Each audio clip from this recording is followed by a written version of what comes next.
De la sorcellerie? Certainement pas.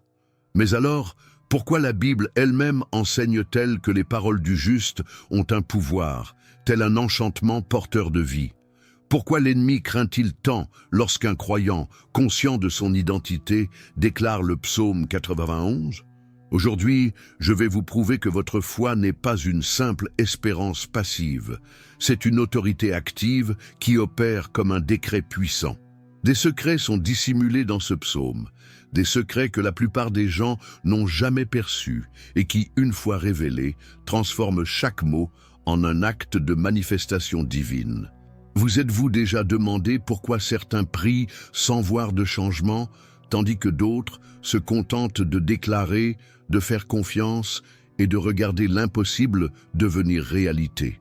Le problème viendrait-il de la prière ou existerait-il un principe spirituel perdu au fil du temps qui fait du psaume 91 bien plus qu'un simple texte à lire avant de dormir? Imaginez un instant. Et si chaque verset de ce psaume était une clé ouvrant des portes invisibles, changeant les atmosphères, neutralisant des dangers que vous ne voyez même pas et attirant la protection et la prospérité que vous avez toujours désirées? Que se passerait-il si vous appreniez à utiliser ces clés correctement? Et si je vous disais que la révélation finale que je m'apprête à partager est si profonde qu'elle pourrait vous faire voir votre vie sous un jour entièrement nouveau, et ce, pour toujours? La vérité, c'est que beaucoup de gens utilisent des mots sans en connaître la portée. Mais lorsque vous saisissez ce que la parole de Dieu déclare et que vous commencez à l'aligner avec votre foi, quelque chose change en vous et par conséquent autour de vous. Ce n'est ni de la magie, ni de la superstition, c'est une loi spirituelle. Et la Bible elle-même regorge de ces codes. Le psaume 91 en est un. Il n'a pas été écrit uniquement pour réconforter. Il a été écrit pour décréter la victoire, pour manifester la délivrance, pour activer une réalité céleste qui existe déjà mais qui a besoin d'être saisie. Avez-vous déjà eu l'impression de prier, encore et encore, sans que rien ne bouge? Comme si vos paroles heurtaient le plafond pour retomber aussitôt? C'est peut-être parce que vous n'avez pas encore appris à faire ce que ce psaume enseigne de manière si profonde, si claire, mais si souvent oubliée. Déclarer avec foi que le Très-Haut est votre refuge n'est pas qu'un simple acte de dévotion. C'est une autorisation spirituelle qui donne au monde invisible la permission d'agir en votre faveur. Et c'est de cela que nous allons parler aujourd'hui. Je vais vous guider sur un chemin de découverte que peu osent emprunter, et chaque partie que vous entendrez prendra encore plus de sens lorsque nous atteindrons la dernière.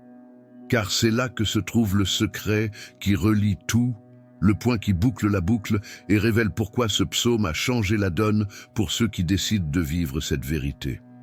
Avant d'aller plus loin, faites-vous une faveur. Activez ce message dans votre vie. Aimez cette vidéo et abonnez-vous à la chaîne, car ce simple geste aide à diffuser cette révélation à d'autres personnes qui, comme vous, sont fatiguées de prier sans réponse et désirent enfin vivre ce que la parole promet. Et ce n'est pas tout. Pendant que vous écoutez, gardez l'esprit ouvert. Quelque chose de spécial vous attend dans le premier commentaire épinglé, quelque chose qui viendra compléter ce parcours et vous aidera à transformer ces paroles en une pratique quotidienne, afin que les résultats fassent partie de votre routine. Maintenant, permettez-vous de vous y plonger. Oubliez un instant les soucis de la journée. C'est un moment entre vous, la parole, et une vérité que personne ne vous a peut-être jamais dite. Car aujourd'hui, plus que de réciter le psaume 91, vous allez découvrir comment manifester chaque promesse qu'il contient. Êtes-vous prêts? Alors, faisons le premier pas. Le psaume 91 commence ainsi. « Celui qui demeure sous l'abri du Très-Haut repose à l'ombre du Tout-Puissant. » Cette phrase semble simple, mais elle est la clé que beaucoup ignorent. Demeurer, ce n'est pas juste visiter.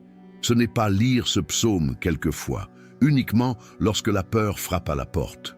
Demeurer signifie rester, élire domicile, décider que votre esprit, votre cœur et vos paroles vont vivre dans ce lieu de protection. Et c'est là que la manifestation commence. car la loi de l'attraction, vue à travers le prisme de la parole de Dieu, n'est pas seulement souhaiter, c'est s'aligner sur ce qu'il a déjà déclaré. Quand vous demeurez sous l'abri du Très-Haut, vous changez votre fréquence. Vos paroles cessent d'être l'écho de la peur pour devenir un décret de foi. Beaucoup de gens récitent le psaume 91 comme un talisman, espérant que les mots agiront d'eux-mêmes. Mais voici le point que peu de gens saisissent. La parole a du pouvoir, mais ce pouvoir est activé par la foi. La foi, ce n'est pas la pensée positive, ce n'est pas répéter des phrases comme dans un rituel. La foi est une certitude. La foi est la substance qui transforme la promesse en réalité. Quand vous dites « L'Éternel est mon refuge et ma forteresse », vous signez un contrat spirituel. Vous dites à l'invisible « Je fais confiance, je demeure, je m'aligne ». Et lorsque cela se produit, les lois spirituelles se mettent en marche. Voyez comment la Bible dit que 1000 tomberont à votre côté et 10 000 à votre droite, mais que vous ne serez pas atteints. Ce n'est pas de la poésie, c'est une promesse de blindage spirituel. Sauf que ce blindage ne se manifeste pas dans la vie de quelqu'un qui ne cesse de déclarer la défaite, de se plaindre de la vie, de parler de maladie et d'échecs. Il se manifeste lorsque vos paroles deviennent des semences de protection. Vous souvenez-vous quand Jésus a dit que la bouche parle de l'abondance du cœur? C'est exactement ça. Si votre cœur est rempli de peur, vos paroles ne font que renforcer la peur. Mais si votre cœur est rempli de la présence de Dieu, vos paroles deviennent un décret de lumière. Maintenant, imaginez ce que serait votre vie si vous commenciez à utiliser ce psaume non seulement comme une lecture du soir, mais comme une déclaration quotidienne de positionnement. Au réveil, avant même de regarder votre téléphone, vous dites « Aujourd'hui, je demeure sous l'abri du Très-Haut. Aujourd'hui, aucun malheur n'arrivera près de ma tente. Aujourd'hui, mes chemins seront gardés. » Cela semble simple, ça l'est, mais le pouvoir réside dans la constance, car l'ennemi ne craint pas ce que vous savez, il craint ce que vous pratiquez, et c'est là qu'intervient un point crucial. La loi de l'attraction, selon la Bible, ne fonctionne pas par hasard. Elle est la récolte de ce que vous semez chaque jour, avec vos pensées, vos émotions et vos paroles. Le psaume 91 est une carte pour cette semence. Chaque verset est une graine. Quand vous dites que 1000 tomberont à vos côtés, vous ne souhaitez de mal à personne, vous déclarez que le mal n'aura aucun pouvoir sur vous. Quand vous dites que les anges du Seigneur gardent vos chemins, vous libérez une autorisation spirituelle pour que le royaume invisible travaille en votre faveur. Mais il y a une partie de ce psaume que presque personne ne commente, et c'est précisément celle qui relie tout ce que vous entendez maintenant à la révélation finale que je vais vous montrer. Tout à la fin, Dieu lui-même parle. « Puisqu'il m'aime, je le délivrerai, je le protégerai, puisqu'il connaît mon nom. » Vous voyez? Tout commence par le fait de demeurer, mais tout culmine dans l'attachement par amour. Qu'est-ce que cela signifie? Cela signifie que la véritable protection, le véritable miracle, ne vient pas d'une technique, mais d'une relation. Plus vous vous attachez, plus vous manifestez. Et cet attachement par amour n'est pas qu'un sentiment, c'est un choix quotidien. Choisir de faire confiance quand tout semble contraire. Choisir de déclarer la vie quand les circonstances crient la mort. Choisir de s'aligner sur les promesses même quand les yeux ne voient rien. Et voici la clé que peu osent utiliser. Quand vous déclarez le psaume 91, non comme une superstition, mais comme une vérité établie, vous devenez co-créateur avec Dieu de votre réalité. Car il a lui-même dit qu'il nous a donné l'autorité de lier et de délier sur la terre ce qui est déjà lié et délié dans les cieux. Avez-vous déjà remarqué comment fonctionne la peur? Elle crée une attente négative. Vous pensez « Et si ça ne marchait pas? Et si je perdais? Et si ça arrivait à nouveau ?» Et chaque « et si » devient une graine plantée dans votre avenir. De la même manière, la foi crée une attente positive. Vous pensez « ça va marcher car il l'a promis, ça va arriver car je demeure sous l'abri du Très-Haut, ça ne m'atteindra pas car 1000 tomberont, mais je resterai debout. » Et cette attente est le champ où la manifestation a lieu. Maintenant, je veux que vous réfléchissiez. Qu'avez-vous déclaré? Qu'avez-vous attiré? Car la parole dit que la vie et la mort sont au pouvoir de la langue. Il ne suffit pas de croire, il faut parler. Il ne suffit pas de lire, il faut déclarer. Et plus que déclarer, il faut ressentir. Car lorsque vos paroles sont chargées d'émotions, elles vibrent différemment. Quand vous dites « L'Éternel est mon refuge », avec un cœur brûlant de confiance, cela résonne dans les cieux. Mais quand vous le dites mécaniquement, juste pour suivre une habitude, les mots sortent vides. Et savez-vous pourquoi j'insiste là-dessus? Parce que c'est le point qui va vous préparer à la révélation finale que je vais partager. Car elle n'a de sens que si vous comprenez que votre vie spirituelle n'est pas passive. Vous n'êtes pas un spectateur qui attend que Dieu fasse tout pour vous. Vous êtes un participant, vous êtes un héritier, vous êtes un enfant. Et un enfant a de l'autorité. Le psaume 91 n'est pas seulement là pour vous protéger des accidents.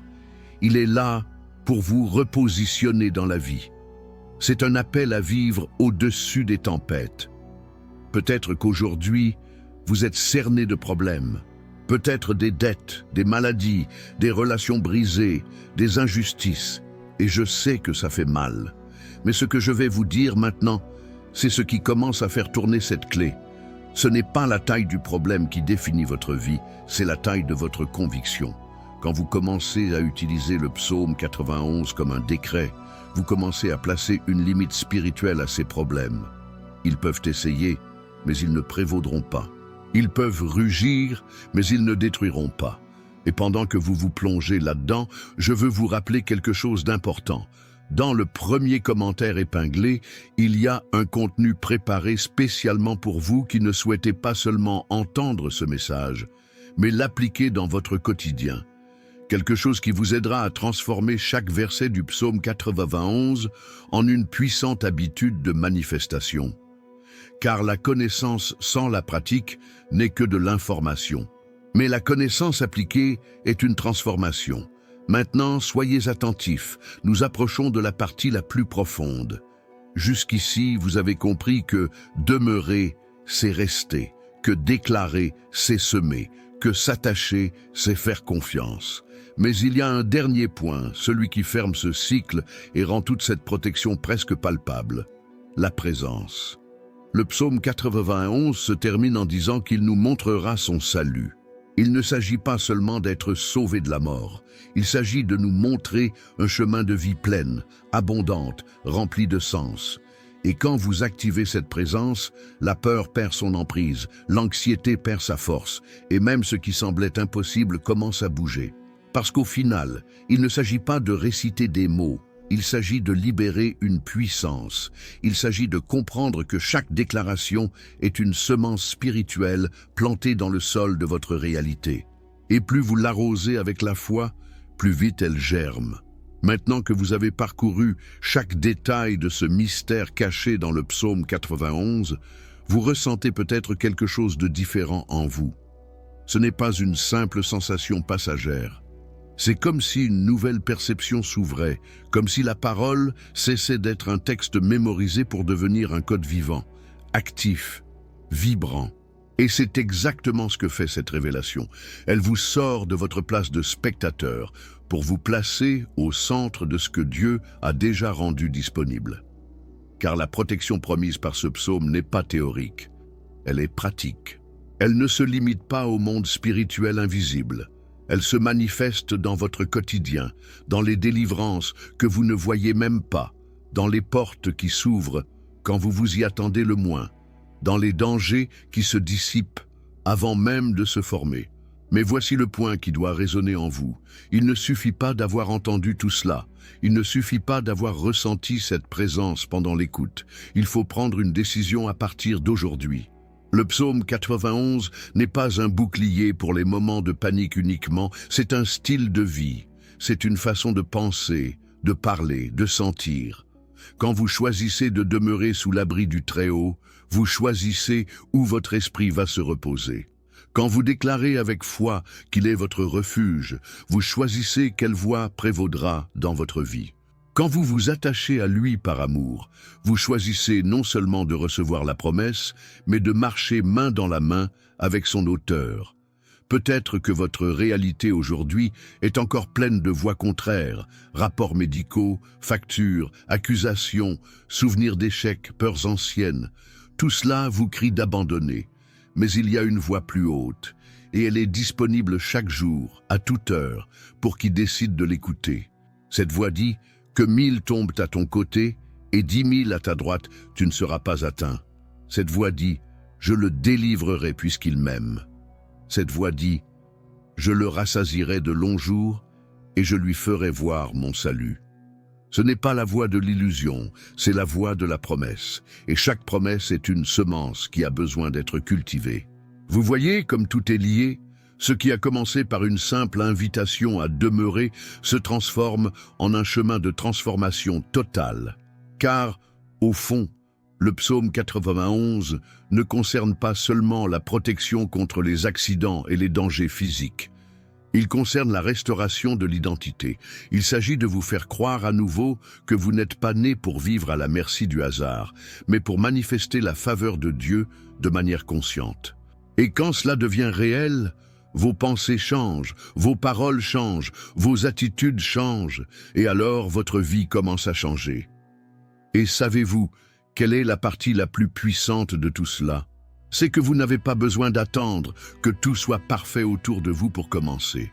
La promesse ne dépend pas des circonstances, elle dépend de votre décision de faire confiance et de déclarer. Vous pouvez commencer maintenant, là où vous êtes, avec ce que vous avez, avec les mots qui sortent de votre bouche aujourd'hui. Car le changement ne commence pas quand le miracle se produit. Il commence quand vous vous positionnez pour qu'il se produise. Je sais qu'au fond de vous, il y a un désir profond de vivre ce que la Bible promet, d'expérimenter non seulement des moments de paix, mais une vie de sécurité, de prospérité émotionnelle, spirituelle et même matérielle. Et ce chemin n'est pas compliqué. Il exige de la constance, de l'abandon et de la décision. Décidez de ne plus vous contenter de lire le psaume 91. Décidez de le vivre. Décidez de le déclarer jusqu'à ce qu'il fasse partie de vous, jusqu'à ce que chaque verset ne soit plus une simple prière, mais un état d'esprit. Et avant de partir, je dois vous le rappeler. Aimez cette vidéo et abonnez-vous à la chaîne. Ces actions simples aident à répandre ce message pour que plus de gens s'éveillent à cette vérité et cessent de vivre emprisonnés par la peur. Et si vous voulez pousser cette compréhension à un autre niveau, dans le premier commentaire épinglé, il y a quelque chose que j'ai préparé pour vous, pour que ces révélations ne meurent pas ici, mais se transforment en pratique quotidienne. Car la foi sans action est comme une graine gardée dans un tiroir. Elle a du potentiel, mais elle ne fructifie jamais. Aujourd'hui, vous avez eu accès à quelque chose que beaucoup de gens passent toute une vie sans réaliser. Vous avez découvert que le psaume 91 n'est pas seulement un beau texte, mais un décret spirituel. Vous avez appris que la foi n'est pas passive, c'est une force vivante qui meut les lois de l'invisible. Vous avez compris que vos paroles sont des semences et que votre cœur est le sol. Maintenant, c'est à vous de choisir ce que vous allez semer à partir d'aujourd'hui. Que cette vérité accompagne vos pas, que chaque parole déclarée à partir de maintenant porte la force de ce que vous avez entendu et que cette révélation ne soit que le début d'une vie vécue à l'ombre du Tout-Puissant, non par peur de ce qui pourrait arriver, mais par conviction de ce qui a déjà été promis. Car celui qui demeure ne fait pas que survivre. Il vit, prospère et manifeste. Aimez cette vidéo, abonnez-vous et partagez ce message. Que la protection et la manifestation du Très-Haut deviennent visibles dans votre vie. Non comme un hasard, mais comme un choix conscient, fait aujourd'hui, ici et maintenant.